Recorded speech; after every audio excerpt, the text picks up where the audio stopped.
আসসালামু আলাইকুম ইমরান, ওয়েলকাম জানাচ্ছি সবাইকে আমার চ্যানেলের পক্ষ থেকে।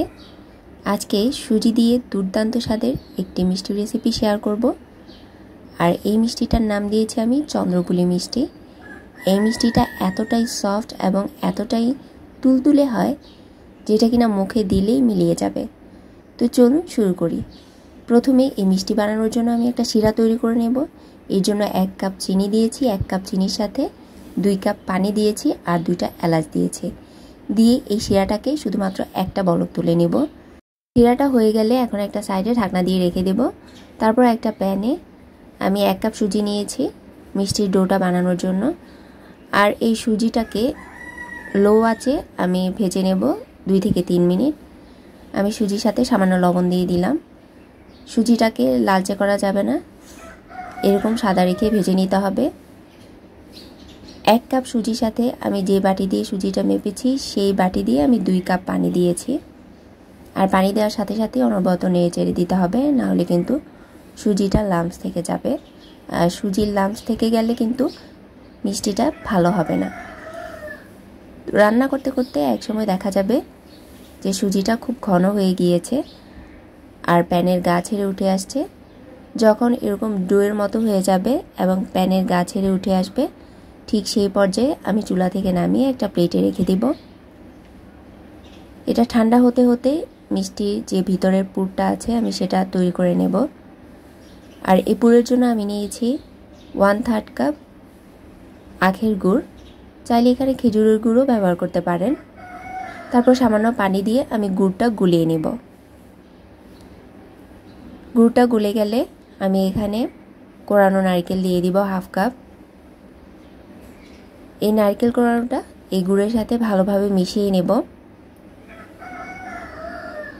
মেশাতে যখন একটা আঠালো ভাব চলে আসবে, ঠিক সেই পর্যায়ে আমি এখানে গুঁড়া দুধ দিয়ে দিব 2 টেবিল চামচ। তাহলে এই পুরটা খেতে আরও বেশি ভালো লাগবে।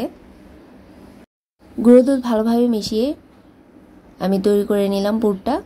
আর এই সময় চুলার আঁচটা মিডিয়াম হিটে থাকবে যাতে নারকেল গুড় পুড়ে না যায়। তো আমি একটা সাইডে রেখে দিলাম। এখন হাতে একটু তেল নিয়ে আমি ডোটা ভালোভাবে মথে নেব। ভালোভাবে মথে একটা স্মুথ ডো করে নেব। তারপর একটা বড় লেচি কেটে পিঁড়িতে সামান্য তেল দিয়ে আমি রুটির মতো করে নেব। একটা বড় রুটির মতো বেলে নেব। ময়দা ব্যবহার করা যাবে না, তেল দিয়ে রুটিটাকে বেলে নিতে হবে। রুটিটা বেলা হয়ে গেলে এখন আমি ছোট ছোট টুকরো করে নেব। আর এটা যে কোনো ডাইস বা যে কোনো গ্লাসের সাহায্যে করে নিতে পারেন। তো আমি এরকম গ্লাসের সাহায্যে এভাবে ছোট ছোট করে রুটি তৈরি করে নিচ্ছি। আর যে ডোয়ের সাইডগুলো আছে সেগুলো দিয়ে পরবর্তীতে আবারও কিন্তু এভাবে বানিয়ে নেব। যাই হোক, এখন দেখিয়ে দিচ্ছি যে মিষ্টিটা কিভাবে তৈরি করব। তো একটা টুকরো নিয়েছি, এটার সাইডগুলো কিন্তু একটু বেশি মোটা। তো আমি এই সাইডগুলো চেপে চেপে পাতলা করে দিচ্ছি আর মাঝখান থেকে একটু মোটা থাকবে। তো যে পুরটা আমি রেডি করে রেখেছিলাম সেটা মাঝখানে দিয়ে দিলাম। তারপর 2টা একসাথে নিয়ে আমি এভাবে চেপে চেপে দিচ্ছি। এই সাইডগুলো আমি মিলিয়ে নিচ্ছি, দেখতে এরকম হবে। আর সাইডগুলো ভালোভাবে চেপে চেপে মিলিয়ে নিতে হবে, না হলে তেলে ভাজার সময় কিন্তু খুলে যেতে পারে।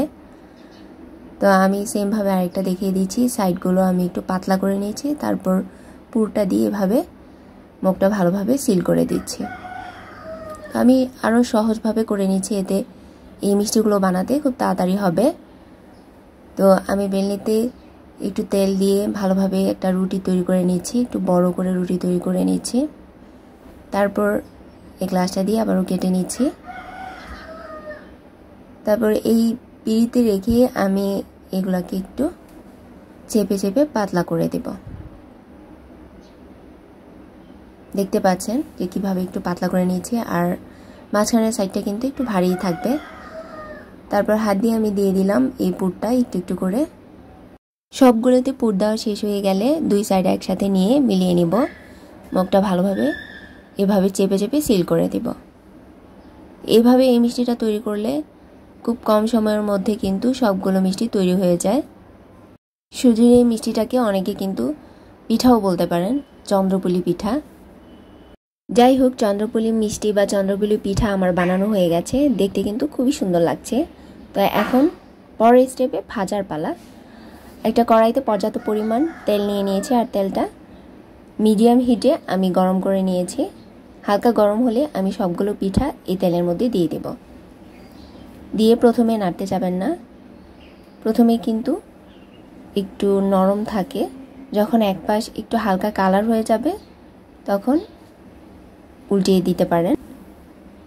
আমি খুব বেশি কালার করে ভাজবো না, আপনারা চাইলে এই কালারটা আর একটু ডিপ করে নিতে পারেন। আমি এরকম হালকা কালার চলে আসলে উল্টিয়ে দিব। তারপর দুই পাশ হালকা কালার করে ভেজে নেওয়ার পর আমি পিঠাগুলো তেল ঝরিয়ে উঠিয়ে নিচ্ছি। পিঠাগুলো কিন্তু এই অবস্থায় খুবই ক্রিস্পি থাকে, এই অবস্থায় কিন্তু আপনারা খেতে পারেন। এই অবস্থায় খেলেও কিন্তু অনেক মজা লাগে। তা আমি কয়েকটা পিঠা এভাবে খেয়ে নিয়েছি।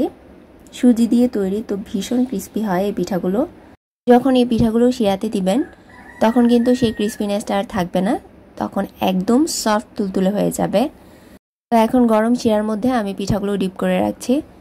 শিরাটা যদি ঠান্ডা হয়ে যায় চুলাতে বসিয়ে আবার একটু গরম করে নেবেন, আর গরম গরম পিঠাগুলোই গরম শিরার মধ্যে দিয়ে দিবেন। মাত্র 15 মিনিট রেখে আমি পিঠাগুলো উঠিয়ে নিচ্ছি। 15 মিনিটের বেশি রাখার প্রয়োজন নেই, 15 মিনিট রাখলেই পিঠাগুলো একদমই সফট হয়ে যায়, দেখতে পাচ্ছেন। সুজি দিয়ে তৈরি মজার এই মিষ্টি রেসিপিটা যদি আপনাদের ভালো লাগে থাকে একটা লাইক দিয়ে দিবেন, আর চ্যানেলটি সাবস্ক্রাইব করে আমার পাশেই থাকবেন। আল্লাহ হাফেজ।